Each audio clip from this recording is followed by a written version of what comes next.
Assalamualaikum warahmatullahi wabarakatuh. Perkenalkan, kami dari kelompok 9 pada mata kuliah Ekonomi Manajerial. Dalam video ini kami akan menyampaikan hasil diskusi kami, yaitu tentang struktur pasar.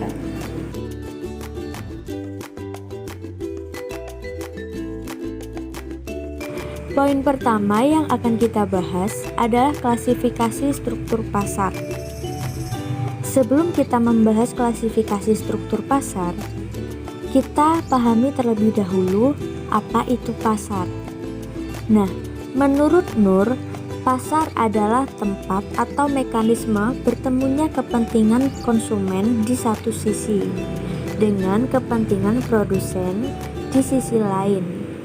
Oleh karena itu, pasar mempunyai banyak fungsi bagi pelaku ekonomi, baik konsumen, produsen, maupun pemerintah. Misalnya, pasar sebagai sumber informasi bagi konsumen, produsen, bahkan juga pemerintah. Di samping itu, pasar mempunyai berbagai bentuk atau struktur yang mempunyai hukumnya sendiri-sendiri sehingga berpengaruh dan menentukan tinggi rendahnya harga yang akan terjadi. Bentuk-bentuk pasar dalam perekonomian terbentuk karena berdasarkan kepada beberapa hal, yaitu yang pertama, ciri-ciri atau keragaman produk barang dan jasa yang dihasilkan. Sebagaimana kita ketahui bahwa setiap perusahaan dalam melakukan aktivitas produksi akan menghasilkan sesuatu barang dan jasa dengan ciri dan ragamnya sendiri. Jadi, yang dimaksudkan dengan keragaman produk barang dan jasa adalah keragaman dari fungsi atau manfaat barang dan jasa tersebut. Poin yang kedua, banyaknya perusahaan atau pelaku ekonomi dalam kegiatan menghasilkan barang dan jasa. Dalam pasar terdapat produsen dan konsumen yang saling berinteraksi. Bagi kelompok produsen ditentukan oleh jumlah produsennya, sedangkan untuk pasar konsumen ditentukan oleh jumlah konsumennya. Nah, jika dalam menghasilkan suatu barang yang sejenis dilakukan oleh banyak perusahaan, namun akan berbeda jika barang dan jasa tersebut hanya diproduksi oleh suatu perusahaan saja. Selanjutnya yang ketiga, yaitu mudah tidaknya perusahaan baru menjalankan kegiatan produksi barang dan jasa atau halangan masuk pasar dan keluar dari pasar. Nah, perusahaan dalam melakukan kegiatan produksi barang dan jasa tidak dilakukan berdasarkan keinginannya semata, akan tetapi sangat ditentukan oleh beberapa faktor-faktor, seperti kemampuan permodalan yang dimiliki, teknologi produksi, kemampuan bersaing dalam menguasai pasar atau merebut konsumen, dan aturan atau kebijakan pemerintah. Yang terakhir adalah besarnya kekuasaan suatu perusahaan dalam pasar atau jenis persaingan dalam pasar. Kekuasaan atau jenis persaingan usaha atau bisnis oleh perusahaan-perusahaan dalam memperebutkan konsumen di pasar sangat ditentukan oleh tingkat harga barang dan jasa produk masing-masing perusahaan. Selain persaingan dalam bentuk harga, dapat pula bersaing di luar harga, seperti persaingan dalam memberikan kualitas layanan, promosi, dan sebagainya.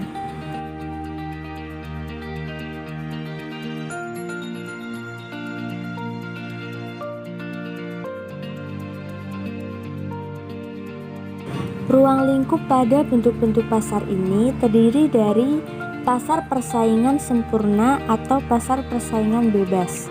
Selain itu, pasar monopoli, pasar monopolistik, dan pasar oligopoli.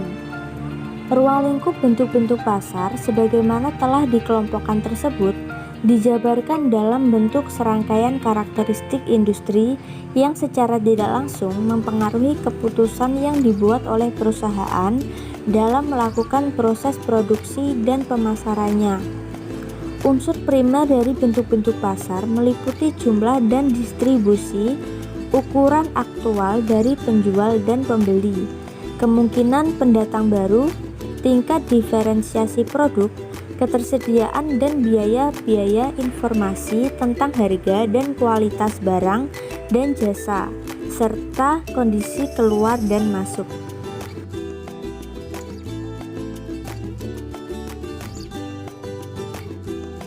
Poin selanjutnya adalah faktor penentu struktur pasar. Nah, dalam menentukan struktur pasar, ada unsur utama yang dijadikan tolak ukurnya struktur pasar, yaitu yang pertama, jumlah penjual dan pembeli di pasar, di mana jumlah produsen akan menentukan jumlah penjual dalam suatu industri atau pasar. Semakin banyak produsen yang memproduksi barang yang sama, maka akan semakin keras persaingan dalam pasar. Hal ini akan mendorong produsen bekerja secara efisien atau kualitas produksinya semakin unggul. Meskipun produk yang dihasilkan sama, tetapi orang dapat membedakan karena merek, kualitas, atau kemasan. Struktur pada pasar yang demikian ini tetap dalam persaingan yang sering disebut persaingan monopolistik. Jika dalam pasar hanya ada satu penjual merupakan pasar monopoli. Di samping itu juga dalam pasar untuk barang tertentu terdapat cukup banyak produsen, disebut struktur pasar oligopoli. Yang kedua, tingkat kebakuan produk. Jenis atau sifat barang yang dihasilkan perusahaan akan menentukan pula struktur sifat atau jenis barang yang mempengaruhi struktur pasar. Misalkan, barang yang dihasilkan sama dan homogen, atau berbeda dan tidak dapat diganti dengan produk yang dihasilkan oleh produsen lain. Nah, dari kedua faktor tersebut dipengaruhi oleh sifat produk, bentuk fungsi, produksi, dan karakteristik konsumen.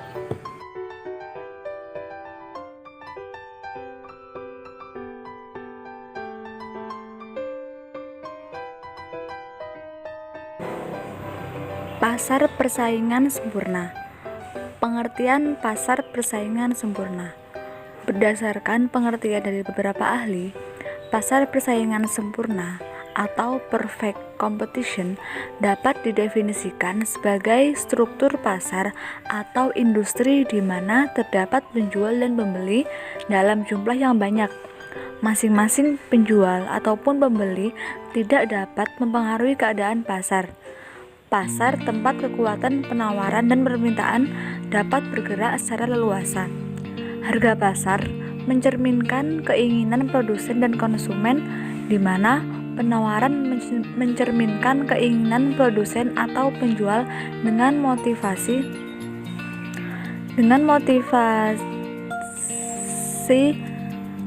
mendapatkan keuntungan atau laba maksimum, dan permintaan mencerminkan keinginan konsumen dengan motivasi mencapai tingkat kepuasan dalam mengkonsumsi barang dan jasa yang dibelinya. Mekanisme pasar persaingan sempurna. Mekanisme pada pasar persaingan sempurna lebih cenderung pada terjadinya penyesuaian besarnya jumlah barang yang diminta dengan jumlah barang yang ditawarkan, sehingga memungkinkan penggunaan sumber daya yang tertib untuk pemenuhan kebutuhan.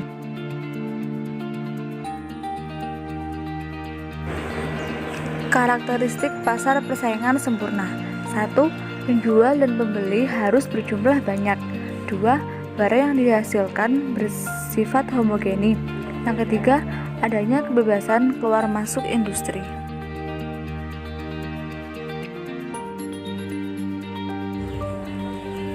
Pengertian pasar monopoli. Pasar monopoli adalah pasar di mana hanya ada satu perusahaan yang menjual komoditi yang tidak mempunyai substansi sempurna. Jadi, perusahaan ini sekaligus merupakan industrinya.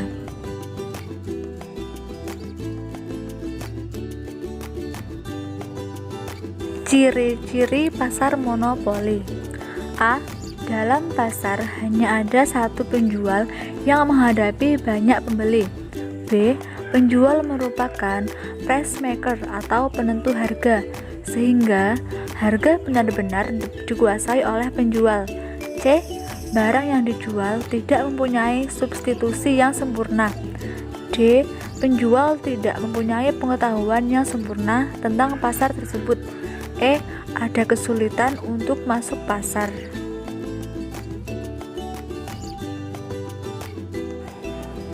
Pasar monopoli terjadi karena beberapa kondisi. Yang pertama, penguasaan bahan baku yang strategis. Yang kedua, adanya hak cipta maupun yang lain. Yang ketiga, adanya pemberian izin dari pemerintah.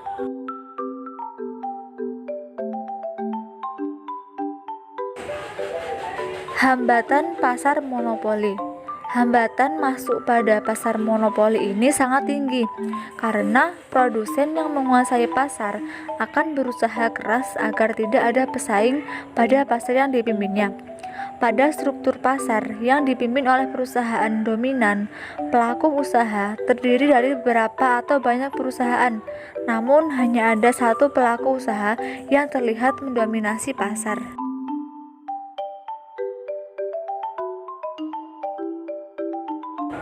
Beberapa elemen penting untuk mengukur struktur pasar.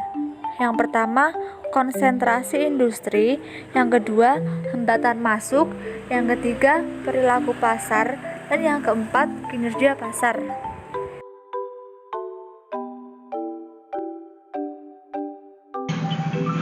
Selanjutnya mengenai pembahasan yang kelima, yaitu pasar monopolistik.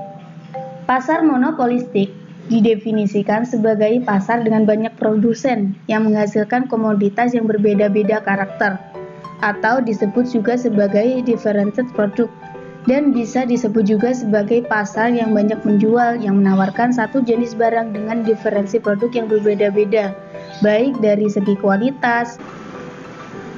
Pasar monopolistik merupakan salah satu bagian dari pasar persaingan tidak sempurna. Teori pasar monopolistik dikembangkan karena ketidakpuasan terhadap daya analisis model persaingan pasar sempurna maupun pasar monopoli. Tetapi apabila dilihat dari strukturnya, pasar monopolistik lebih mendekati pada pasar persaingan sempurna. Hal ini dicirikan dengan banyaknya perusahaan yang berpartisipasi di pasar.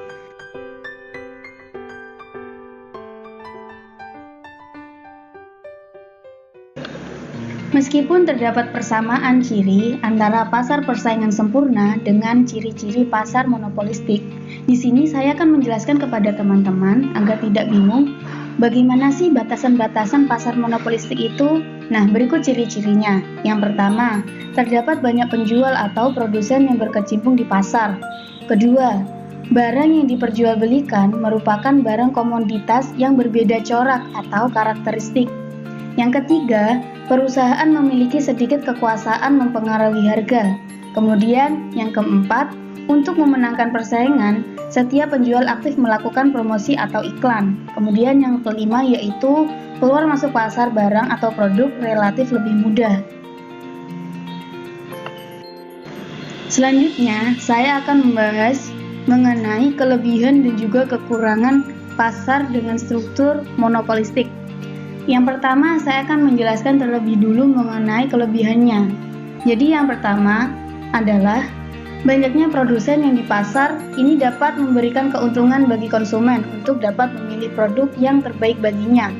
Jadi dengan adanya banyak produsen, konsumen akan lebih leluasa dalam menentukan produk yang akan dipilihnya. Meskipun barangnya sama, biasanya konsumen ini akan tetap lebih jeli untuk memilih produk karena ini biasanya berdasarkan pemilihan harga dan juga kualitas. Kemudian yang kedua yaitu adanya kebebasan keluar masuk bagi produsen. Hal ini mendorong produsen untuk selalu melakukan inovasi dalam menghasilkan produknya. Hal ini sangat erat kaitannya dengan persaingan karena di dalam pasar monopolistik ini terdapat banyak produsen, sehingga para produsen tentunya mereka akan bersaing termasuk dalam persaingan produk. Kemudian yang ketiga, ada diferensiasi produk. Nah, hal ini mendorong konsumen untuk selektif dalam menentukan produk yang akan dibelinya dan dapat membuat konsumen loyal terhadap produk yang dipilihnya. Nah, hal ini juga bisa menimbulkan fanatik dari konsumen terhadap produk seperti itu. Kemudian yang keempat, yaitu pasar ini relatif mudah dijumpai oleh konsumen karena sebagian besar kebutuhan sehari-hari tersedia dalam pasar monopolistik. Selanjutnya yaitu mengenai kekurangan pasar monopolistik. Di dalam pasar monopolistik, yang pertama yaitu memiliki tingkat persaingan yang tinggi, baik dari segi harga, kualitas maupun pelayanannya, sehingga produsen yang tidak memiliki modal dan pengalaman yang cukup akan cepat keluar dari pasar. Jadi bagi kalian yang ingin masuk ke dalam pasar yang tergolong pasar monopolistik, di sini akan dituntut keuletan, kesemangatan, kejelian kalian, dan ketidakpantang menyerah kalian dalam terus bertahan di dalam pasar monopolistik begitu. Kemudian yang kedua yaitu dibutuhkan modal yang cukup besar untuk masuk ke dalam pasar monopolistik karena permainan pasar di dalamnya ini memiliki skala ekonomis yang cukup tinggi. Kemudian yang ketiga, pasar ini mendorong produsen untuk selalu berinovasi sehingga akan meningkatkan biaya produksi yang akan berimbas pada harga produk yang harus dibayar oleh konsumen. Jadi wajar lah ya, karena ketika suatu pasar itu dimasuki oleh banyak produsen, maka otomatis orang yang sebagai produsen tersebut harus selalu berinovasi agar tidak kalah dengan produsen-produsen yang lainnya.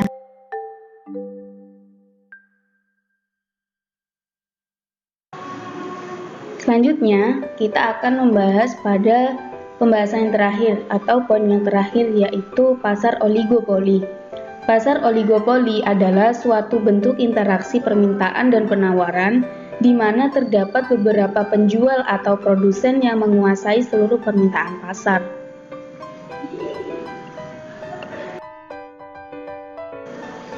Adapun dalam ciri-ciri pasar oligopoli, yang pertama yaitu terdapat beberapa penjual atau produsen yang menguasai pasar. Kemudian yang kedua, barang yang diproduksikan adalah barang standar atau barang berbeda corak.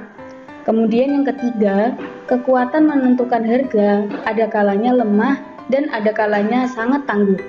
Kemudian yang keempat, terdapat hambatan masuk yang cukup kuat bagi perusahaan di luar perusahaan pasar untuk masuk ke dalam pasar.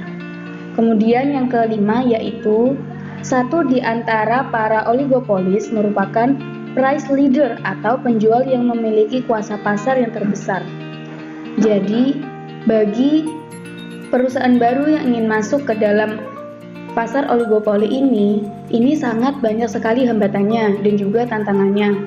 Karena lawan-lawannya nanti adalah mereka yang sudah profesional, yang sudah tangguh, dan juga kuat persaingannya di dalam pasar. Selanjutnya, kita akan membahas mengenai kelebihan dan kekurangan dari pasar oligopoli itu sendiri. Yang pertama, kita akan membahas mengenai kelebihannya. Jadi, kelebihan yang pertama yaitu karena keuntungan yang besar, maka dapat menciptakan inovasi yang sangat berguna, bahkan lebih baik dari monopoli. Kemudian yang kedua, operasi firma dapat mencapai efisiensi yang tinggi dan menurunkan biaya produksi. Sedangkan apabila kita membahas mengenai kekurangan dari pasar oligopoli, yang pertama adalah distribusi pendapatan akan semakin tidak merata. Kemudian yang kedua, adanya kemungkinan keuntungan yang terlalu besar atau excess profit yang dinikmati oleh para produsen oligopoli dalam jangka panjang. Kemudian yang ketiga, memungkinkan adanya ketidakefisienan produksi. Dan yang terakhir yaitu yang keempat, kemungkinan adanya eksploitasi terhadap konsumen maupun buruh.